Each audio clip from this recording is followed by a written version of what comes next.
Greetings and salutations, universe. This is Creeta, and this is Omnifactory. Today, I'm joined by my good friend, Armor Stand.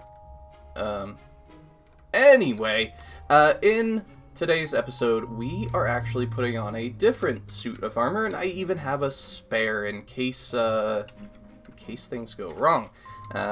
So we have this pre-made suit of armor, and we have this suit workshop, right? Now, why do we need a spacesuit, you wonder? Come on, you know why. There's probably even a thumbnail that explains why. So we're gonna grab some of these upgrades. I haven't done a lot of testing on whether or not they work, but we're still pulling them off the wall, and we're gonna see what we can do with these cool upgrades. The first one being the Atmosphere Analyzer. I already tested this a little bit, and I hate it.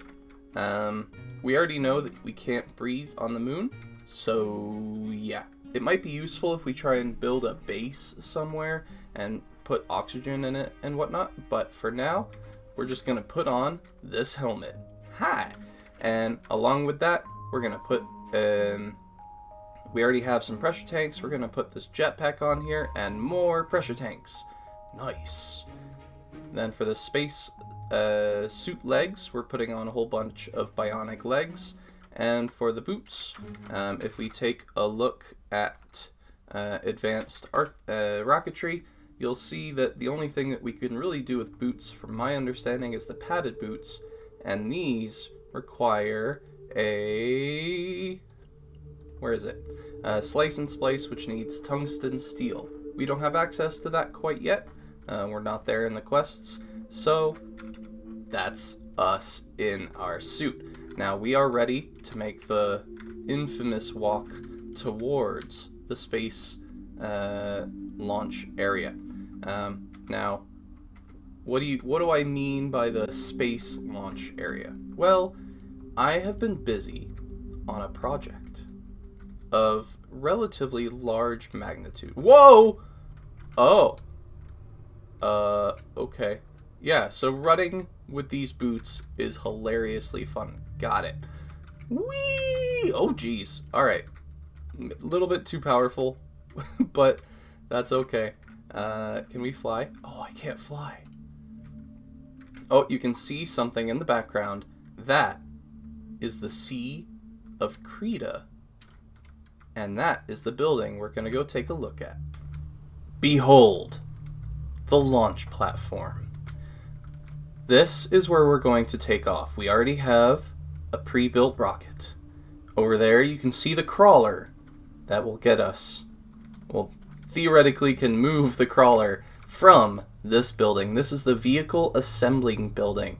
Very similar to the one that you will find at Cape Canaveral or in excellent games such as Kerbal Space Program. We have the Cretan flag. Work in progress on that one. The green C for Creeta. And here we are. Look at this.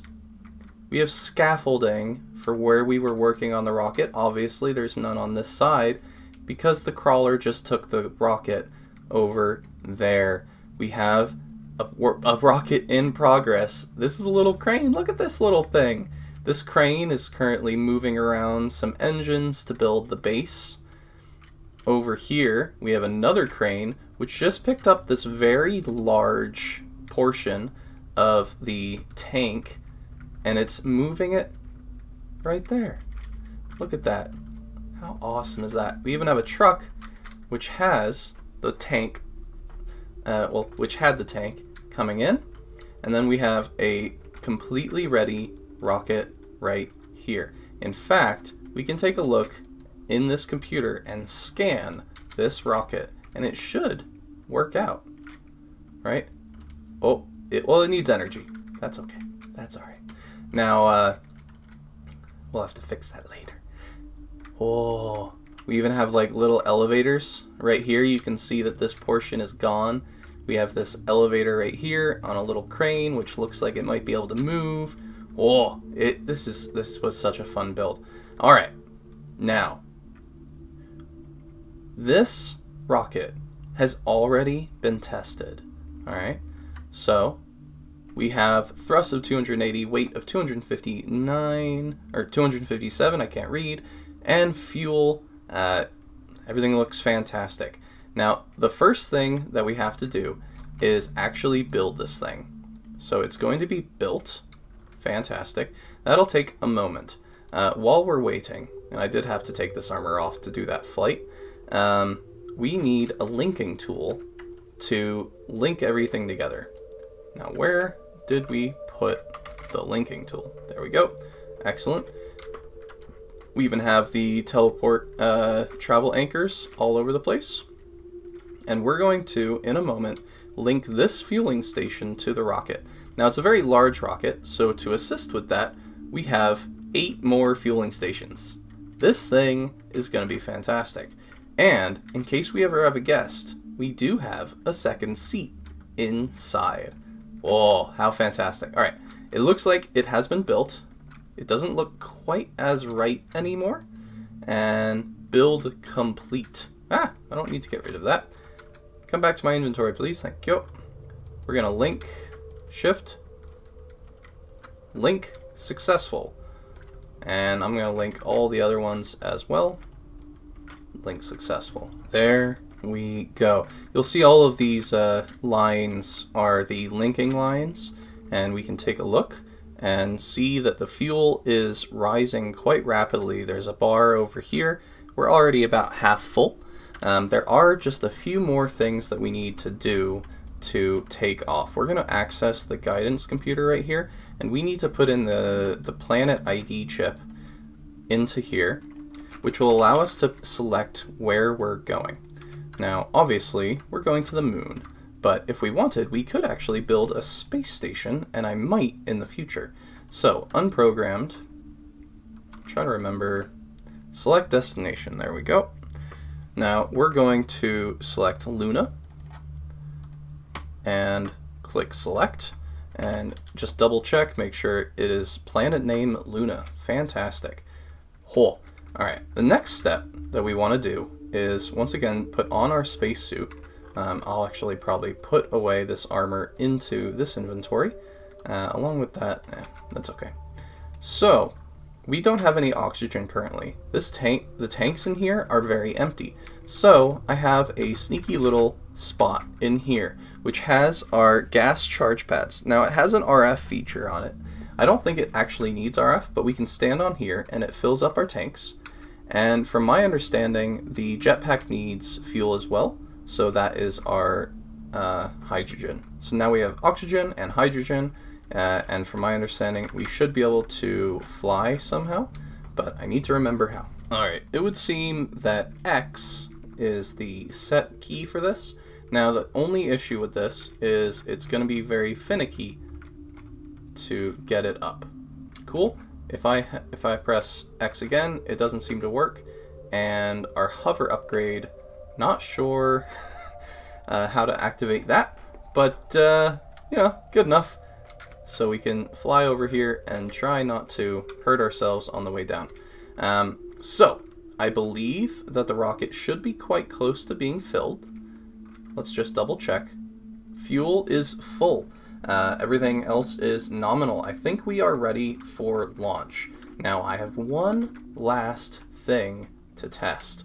We have some simulated engine launching down below. This is going to simulate the ignition of the engines. So we have these particle emitters, whole bunch of numbers, but the most important thing is I'm going to be setting this count to 200 particles per 3 ticks. Save. Activating engine number 2. Save. Activating engine number 3. And realistically, there's a lot more engines than that. And now it's getting very hard to see. Alright, engine... I'm going to find engine number 4. All engines are lit. We are ready for takeoff. Everything is nominal. Yes. Alright. Don your spacesuit, adventurer. We are ready to go to the moon. Oh, yes. Walking to the shuttle. it gets a little bit laggy here. And this is our view, everyone. Let's take off. Launch in T minus 8, 7, 6, 5, 4, 3, 2, 1. Launch.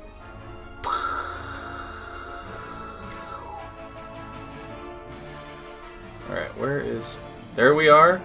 This is Creeta. We're launching. It's very glitchy, so... Whew! Maybe not the best spot for a seat. Alright. We are advancing in altitude. We can already see the stars. The light of the planet is going away. To our left, you'll see the altitude bars. We have fuel doing okay. Velocity is nominal. We are progressing excellently. Momentarily, we should be seeing a transition as we go to a new dimension. There we are. We're going to be descending from this location. Altitude is going down. You'll see that the map, we have the moon. Out in front, we might be able to see over to our right. You'll be able to see the Earth, the overworld, and certainly questioning my placement of the seat. It looks cool though. This doesn't look cool. Oh dear. All right. Let's try and find a spot where this works. Oh my. Very, very laggy. All right, we've activated our engines for a soft touchdown. And any moment now, we'll be touching down on the surface of the moon.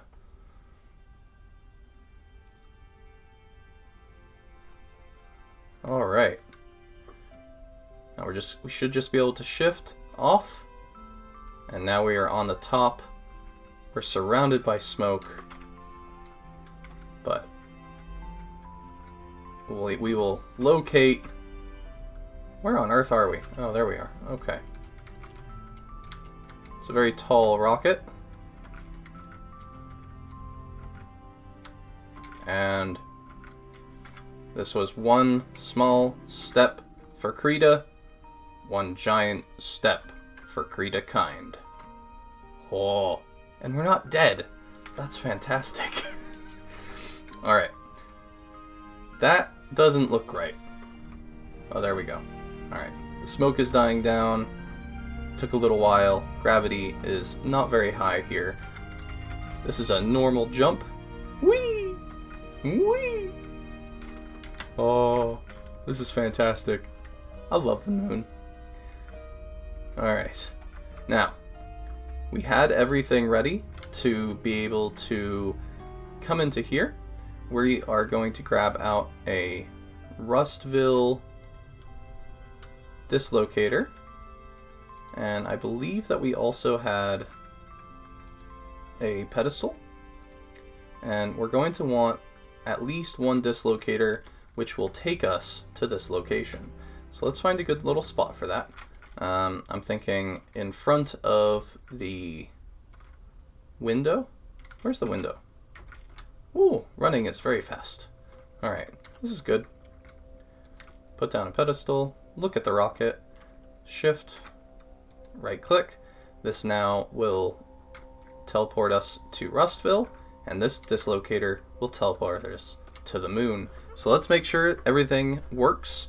We're going to use this, teleport back to the house, and rename this along with giving it some sort of enchantment. Book. Mending. Sure, beautiful.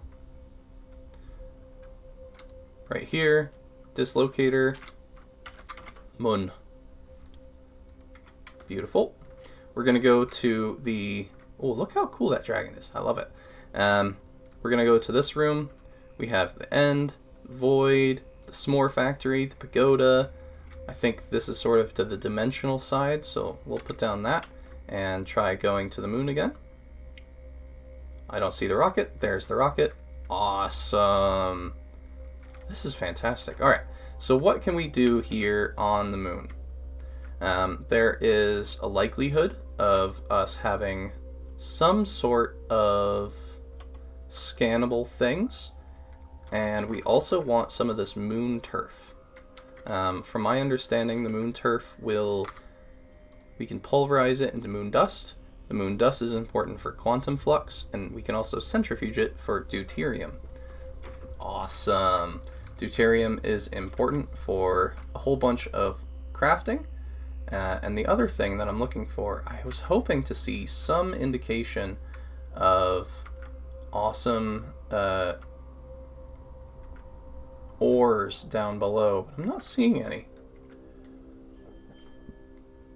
So we should probably make some sort of structure, because this thing seems to disload. In fact, I'm just going to disassemble it. So now this is firmly in place. Each block is an actual block again. In fact, I can mine away at it. And we can place down the liquid fuel tank, and everything is gravy. Nice. Alright, that will be our sort of landmark in case we get lost, but we can always just teleport back to Rustville.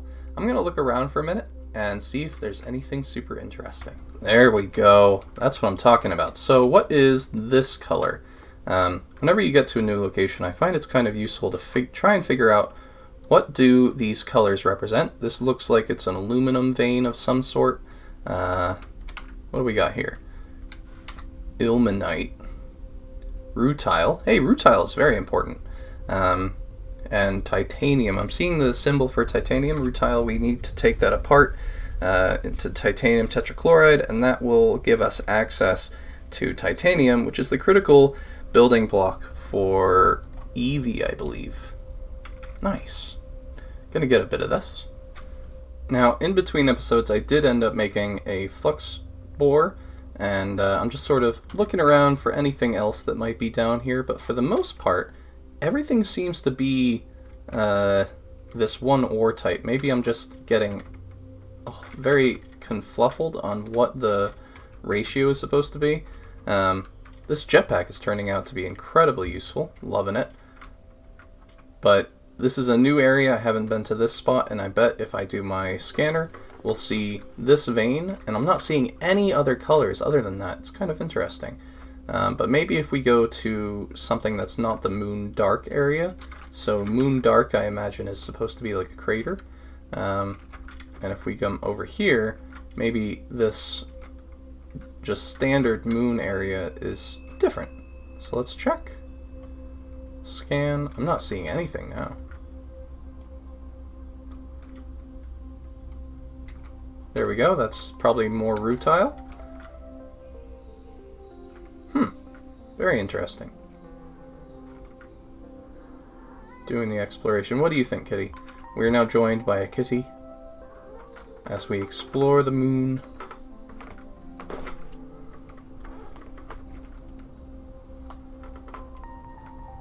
Oh, it's so cool here. Alright. Let's take a quick peek at the quest and see what it wants us to do. Fly to the moon. Moon turf. Oh, we've only gotten dark moon turf, so we'll get some of this light moon stuff. And doo-doo-doo! Oh, there we go. So it turned out that I only had it on rare ores, and now we have other ores. So I'm guessing this is some variety of gold. Yep, we have gold. Cool, very neat. And some other ones, but I imagine the only one that we really want here is going to end up being that rutile. Let's take a quick peek at what this one is. Not seeing anything. Quartz, yep. Fantastic. Alright. Yoink. A little bit too tall on that one, mister. Sweet. Alright. We're going to make our way back to the planet. Rustville? Though is that setting? Oh, that is setting. I want to see what this place is like at nighttime. It does take a very long time for the day-night cycle here. but we're almost there. Getting towards nighttime. While I wait, I've just been mining away down here in a cave. There have been versions of Advanced Rocketry where enemies would come out at nighttime. Does not seem to be the case here, but it is quite pretty. Oh, and a little bit deeper, I thought, you know what, we should check it just a little bit deeper. I am seeing some other ore types way down there. So there is a depth thing going on, and I want to find out what it is. Ah, legitimate rutile. Excellent. Anything else? I think we're in like a combo vein right here. Scheelite. I just saw it. Where'd it go? We can find this. Magnetite. Tungstate. We have tungstate. Cool. Where's the scheelite? It just disappeared. There we go. Still thinks that we can only find this in the end. Overworld. But yeah, we have rutile, everyone. Awesome. And we're back. And we've even switched out our armor. Oh, I like that. Now, hopefully soon we actually get the angel ring up and running. That would be excellent. So we're going to go into our workshop macerator. We're going to toss in this dark moon turf. Ooh, that I was hoping that would take a very short amount of time. Oh, at HV. Got it, 10 seconds. So this is our moon dust. Fantastic. That should be a quest complete deuterium. There are several ores that are rare on the overworld, but exist in abundance. Titanium in the form of rutile and ilmenite, we did find that. And tungsten in the form of scheelite and tungstate. Fantastic. Much later, you will gain access to the lunar mining station, which is as the name suggests, only works on the moon. So we will be going back to the moon a few times, I'm sure. And for right now, we want to basically just close up these quests. I probably should have done the Dew of the Void. We could probably figure this out. We need to pulverize some vibrant crystals and other crystals. So let's get that going. There we go. We have some grains of piezomality and vibrancy. And it should be as simple as opening up her satchel, grabbing a wrench, and letting the fluid flow down below. Yoink. And this thing should be relatively quickly turning this molten ender into Dew of the Void. Fantastic. Now it does suggest that we want to have a bucket of the fluid. Unfortunately, we don't have an empty bucket, so for right now we'll just sort of tuck this right there and be pushed around the room. There we go. Dew of the Void. Quest complete. Very lovely. I imagine that we actually have these rods, but let's take a quick peek at a teleport pad. I think this might have to be for the next episode. In the next episode, hopefully we are able to wrap up this page, with the exception of the ultimate and conflux stuff. But I think we should be able to do hopefully all of this stuff. Alright, so for the time being, this has been Creeta playing Omnifactory. I hope you've enjoyed, and this is quite fantastic. We went to the moon, everybody. Bye-bye!